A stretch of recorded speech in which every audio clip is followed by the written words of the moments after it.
Hey, welcome back to Matter of Fact. Today we got for y'all Thursday night football, another AFC North matchup. Tomlin Stefanski, Russell Wilson, Jameis Winston, and we got November football. This one's kind of looking like to be a mess, mix of rain, snow, sleet. How you feeling about this one though? I feel like this is one you staying away from betting wise. Yeah, yeah. I'm actually, believe it or not, I'm excited to see what Jameis Winston is going to do. It's going to be this could be one of those funny games where he turns the ball over 4 times, but ends up with 425 yards, or it could just actually be just sloppy, and that could be hilarious also due to the weather. So, kind of interested just to see how these teams play in the climate. I can't really remember the last time we had like a true climate weather game. Maybe going all the way back to the 2022 playoff game when Cincinnati and Buffalo went against each other and Joe Burrow did his thing in the snow. But yeah, I can't really remember one in the past like year and a half or so. Yeah, what's your take? What's your takeaway on the people who are like every stadium should have a dome? Like they should all have domes. I don't really have a take on it. I think my team has a dome. You know what I'm saying? My team plays in Dallas, but I think it would make sense to you. I don't necessarily see the advantage, but if you believe and your fans believe that y'all have the advantage and if they don't mind it, I guess, whatever the people want. Give the people whatever they want. Give the team whatever they want. Right, right. Yeah, I like how they just leave it up to the team. They want to use that as a weather advantage. Go ahead. The playoffs are in January, mix of late December, January, or not Mhm. straight January. Before before it was the lights. The sun got in my eyes in Dallas. The thing used to be Buffalo choosing to build a new stadium and it being snow and them losing in a snowy game. So it's like it's what I mean. It's a catch 22. It is low key because it's like, oh, so this is. It's funny because it's like, oh, so this is why y'all don't have a dome. I'm not seeing the advantage myself, but y'all do you. Right. Because like But then as a Giants fan, like we play Green Bay in the playoffs a lot of times in our heyday. We always beat them at Lambeau, like pretty often. And I see a yeah. lot of snowy playoff Brett Favre and Aaron Rodgers L's. So I don't know. Maybe they need to grab a snow machine before weeks come up and actually prepare. Because if you're not playing in it constantly, how much of an advantage is it for you? Right, but maybe it just doesn't matter.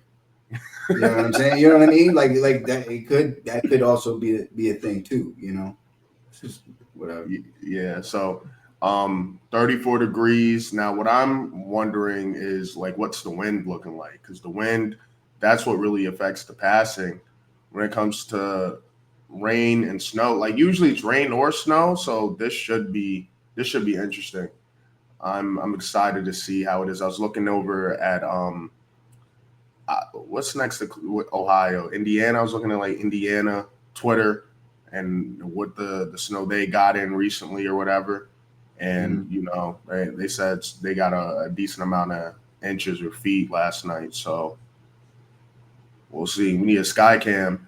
But yeah, this is the breakdown for each quarter. I like how granular they got with it. They're going by the quarter. Never seen this before. But football is king, money maker. So every site's going to try to get into its little niche bag and try to separate itself. But to the game Yeah. itself, um, Browns plus 3.5 at home, and the over under is 36.5. If it wasn't for the weather, I would think this is about 44.5, 43.5 or so. So Mhm. that definitely affects it. But Jameis Winston makes me want to avoid the under low key. Like if it was Deshaun Watson, I'd be smashing this under easy. You know what I mean? And like you said, Yeah. Jameis Winston's that X factor where he's gonna make this shit funny. He's gonna have some memeable moments tonight. I just feel it in my gut. Yeah. And I mean, like again, I'm not. You know what I mean? We're not saying he's about to not turn the ball over.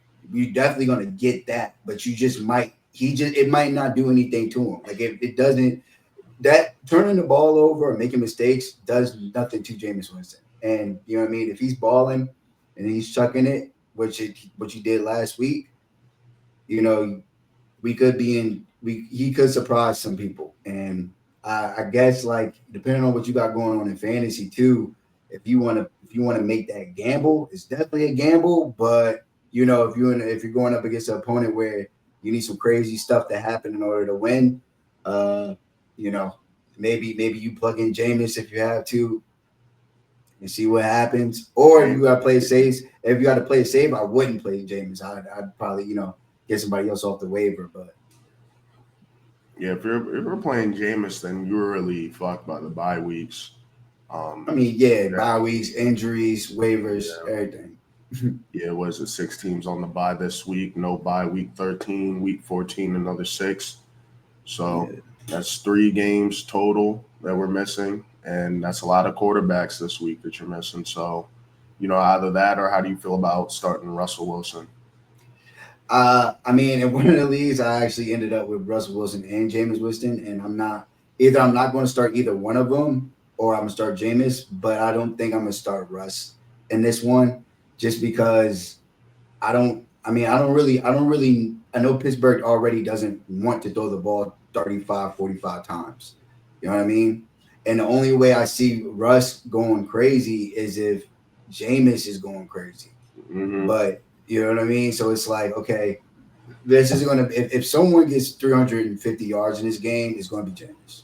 You know what I mean? I don't see Russ getting 350, 3 tutties, and Jameis getting nothing. So yeah, that's just kind of like the way I see it in my head. Yeah, and with this game too, um, with these Browns weapons, and this just feels like a classic trap spot for the Steelers. Like, we beat Baltimore. We give Baltimore fits, and we won without scoring any touchdowns. If you had Chris Boswell on your fantasy team, he might have won you your week, low key. Don't sleep on that. But in this case, I could see because in terms of both these teams' records, yeah, I expected Pitts. I'm not surprised. I'm not going to say I expected them to be 8-2, but are we surprised? I mean, we remember the year where they were like undefeated until like week 11, week 12 or so. And so, they having some better quarterback play, whether it's Justin Fields or Russell Wilson. But I could see Cleveland being 3-8 and Pittsburgh being 8-3 here, and then Baltimore feels comfortable. Well, they can't feel too comfortable or confident, with the Harbaugh Bowl Monday night. But it's there for the taking once again. I mean, and it's also it's a letdown spot for them. They just played an emotional game on Sunday, and it's 4 days later, and they're playing a team that's 2-8. You know what I mean? So it's like we just had to get up for Lamar. We beat Lamar. We didn't even score a touchdown. And they beat him in an emotional way. Like they beat him at the last, you know what I mean? When they went for 2, it was the linebackers versus Lamar, and the linebackers won. Like that's and then speaking of emotions, it gave me a little bit of a feeling of remember when I hit you about that Dallas Niners game. I was like, damn, these niggas look like they don't hate I mean, they hate each other. This looks like some classic early 2000s football. That's why I felt from the Ravens Steelers game. So goes into the whole emotional factor. And and speaking of that emotional game, Cleveland's coming off a situation where they got the absolute brakes beaten off them by the Saints. So I like taking teams in bounce back spots like that, especially, I like the coach over there in Cleveland too. So he's no slouch cooking up some stuff with Jameis. He might get creative, and the receivers have been going crazy between Judy, Elijah Moore, and Cedric Tillman. You have David Njoku there too. And, what if Nick Chubb gets back to form here? So I could easily see it. I like the Browns plus 3.5 here. Steelers like to play these ugly games, ugly weather. They're coming off their own ugly game. Cleveland's coming off a blowout loss to the Saints. And ain't that the team? No, that's not the team that drafted them. The Bucks drafted them. But was Jameis on the Saints recently? He was, right? Yeah, Jameis was on the Saints. Yeah, he was on the Saints. So yeah. So I mean, what are you taking here? If you were to take a spread, are you taking the Browns to cover, or you think the Steelers Yeah, got this? I would just probably take the Browns to cover. I wouldn't even mess with the under or the over because, again, Too many variables. it could go over. Because due to the weather and probably everybody's coming in on the under is dropped this far, but we don't know yet. We don't know yet. So I mean, wouldn't mess with that at all. Pittsburgh again. It's not like Pittsburgh is one of these teams that are going to beat you by a touchdown or 10 points. So if they win, they won a game where it was ugly, really muddy, probably, and probably by 3 points, the last minute field goal or something like that. You know what I'm saying? So it's just because it's at plus 3.5. I would probably go with Cleveland. But again, this is a game that I'm just going to sit back and enjoy it. It's not really nothing to worth stressing about putting some money on. This is just a complete toss up. Sometimes that's what it is. That's what you get on Thursday. Like we got a few gold lines, but I think this one right here. Well, if Uh, you think it's a toss up, that also leans in favor of taking the Browns to cover. No, you're not taking it, but that's just something to keep in mind if you right. are getting up for this. If you're a degenerate gambler where you can't wait till Sunday, so you definitely going to bet Thursday no matter what the game is. It could be Titans Yeah. Jags, and you betting that joint. You're going to bet this one. You know you are. In Yeah. terms of player props, because of the concept, I think with the player props, if you're on the Brown side of the offense, you just have to go with whichever receiver you think is, going to go over on their props. They're all around the mid 40s, um, like the upper 30s, from what I saw. Yeah. I mean, again, this is one of those things where maybe you had your bets if you feel like you want to get in on some action tonight and kind of play the scenarios. You know what I mean? Like play the scenarios. Like, all right, if it's a nasty, muddy game, Jerome Ford's probably going to have to contribute. Because they're not going to be able to throw the ball. So if they can't throw the ball, they're going to need every running back that they have. If they need every running back that they have, maybe Jerome Ford goes over his rushing attempts. And then maybe even rushing attempts in yards. If he getting 6 rushing attempts, how many can he average 3 yards? If he average 3 yards a carry, that gets you to 18 yards. You know what I mean? Just you got to play all scenarios in your head, and then from there, I would correlate the parlay. I don't know if there's any one uh, prop, I guess in particular, that I could just be like, oh yeah, this is smacking tonight because it depends on the game script. And right now, we don't really know what the game script's going to be because we don't know what the weather's going to be like. Devin Bush revenge game. Devin Might take him up. Bush, How you say it like that? Devin Bush, the linebacker. Yeah, the linebacker.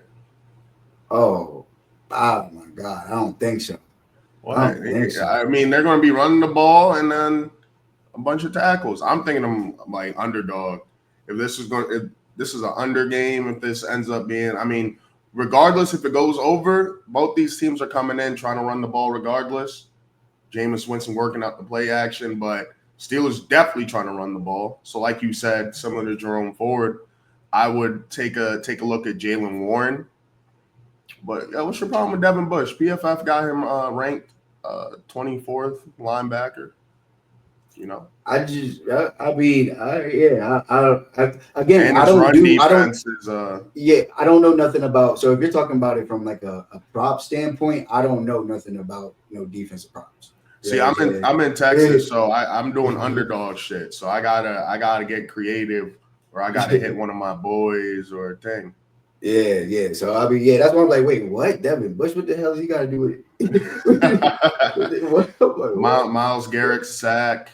I think Miles Garrett going to get active here. I mean, this is just one of the divisions where if you're a fan of football, you're a fan of these division matchups, kind of similar to NFC West, where you have, any week where I see Seahawks or Cardinals, I think they're playing this week, Seahawks, Niners on the docket. I know I'm going to have an interesting game. Same thing with the AFC North.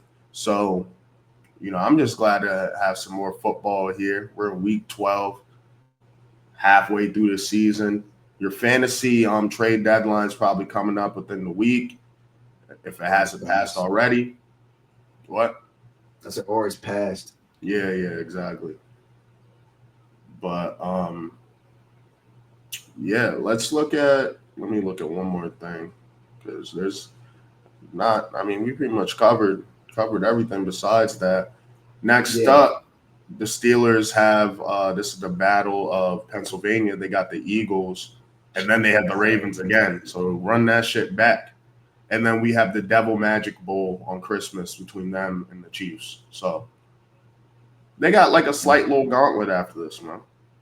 They got a slight little gauntlet, and then they end the season out with the Bengals, and who knows how that locker room's feeling by the last game of the year. But that's AFC football. You know what I mean? Like that's what it is to be a Pittsburgh Steeler.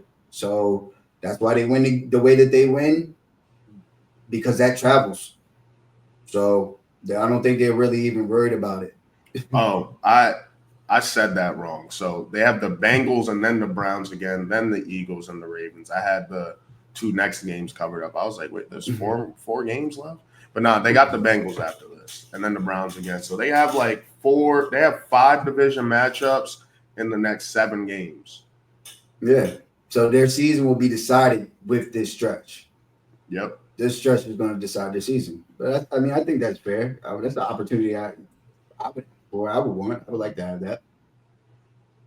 And then the Browns themselves, they have the Broncos up next, followed by the Steelers, and then they have the Chiefs themselves. Similar schedule. The only thing different is week 17, they have the Dolphins before closing out with the Ravens.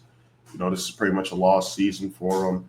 This is Jameis, I guess, trying to show hey, what are you still the roller coaster, or which side are you leaning in terms of what you could do for us as a backup or a bridge quarterback potentially? I think Jameis is solidified.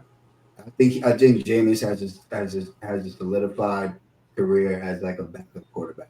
You know, that's not to say that it's not to say that he can't be on a Geno Smith trajectory, and eventually one day he's in that opportunity. But when that opportunity comes, it'll be from him going to a team, being a backup, and then it's just like, all right, yeah, he's playing better and he's doing well. So, but I think for the most part, this is what you're gonna get with Jameis. And as a backup quarterback, depending on the team, it's okay. Like he is, if not the best backup quarterback in the NFL.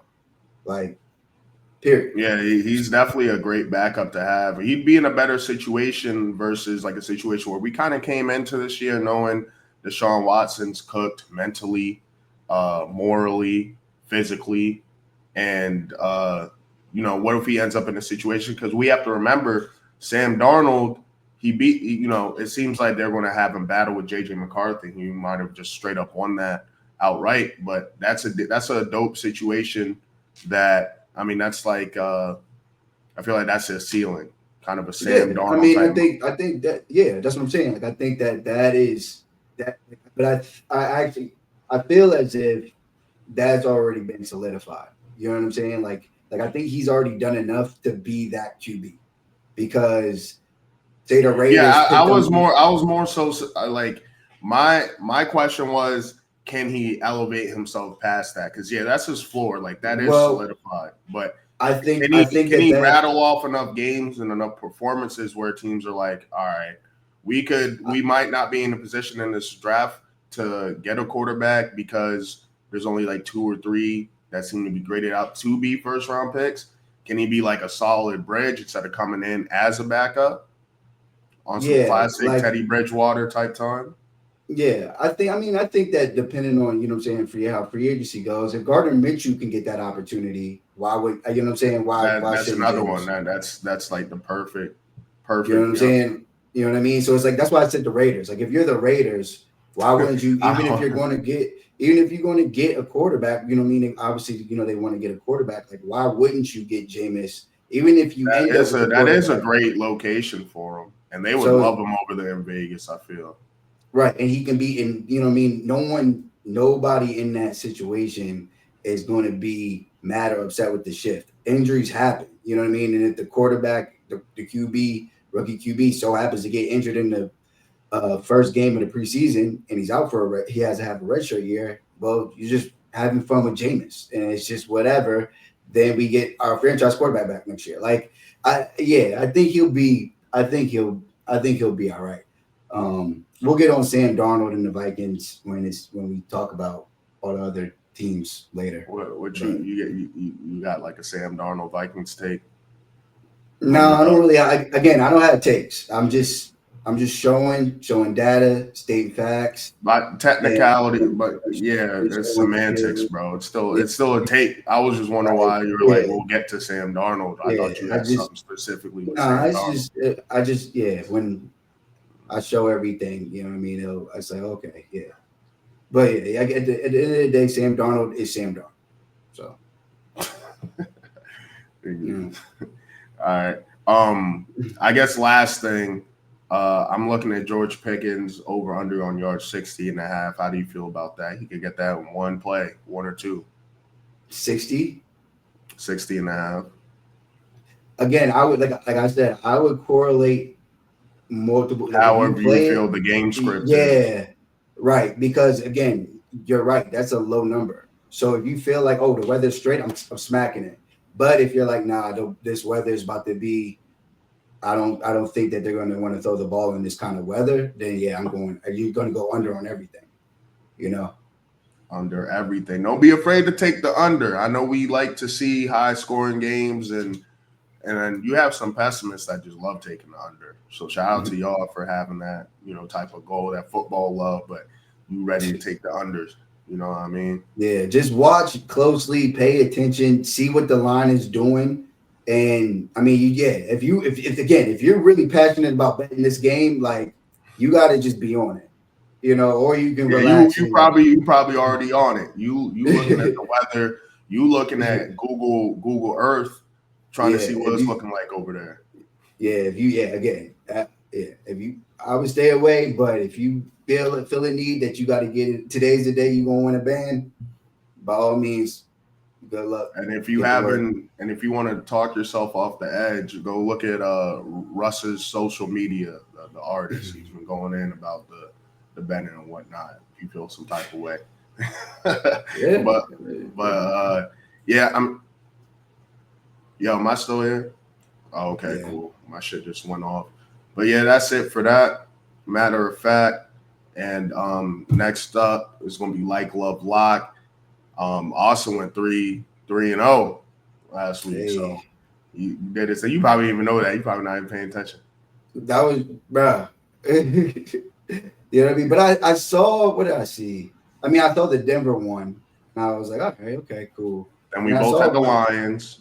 right? And then that's what I was like. I probably did pretty good today. Yeah. And then what was the other one you had? Because I remember thinking about your picks and being like, oh yeah, all these hit like pretty easily. Oh, Broncos, Falcons. Well, Broncos, Falcons was one, and then who do I probably predicted someone to get smacked up, or no? I'm not. I don't know. Was it Seattle? Was it Seattle? Who they play? I don't think you touched that one. Okay, yeah. I feel like you didn't touch that one. I'm gonna try to give myself a little percentage boost because I did have the over in that Brown Saints. I just went with the Browns, but I did have a whole talking piece on the over. But besides that, I went 2 for 1, 3 for 1, whatever you call it. So that's combined 5-1, 6-1. Yeah. So yeah, don't sleep on the picks, man. You had the Texans -7. You said put a band on it. Yeah. So good luck. Hope y'all did that. Hope y'all ran with that. Yeah. Unloaded that account. But yeah, Like Love Block up next. 6 bye weeks. Bipocalypse, but we're gonna find some money, man. We gonna get to this money. Yep.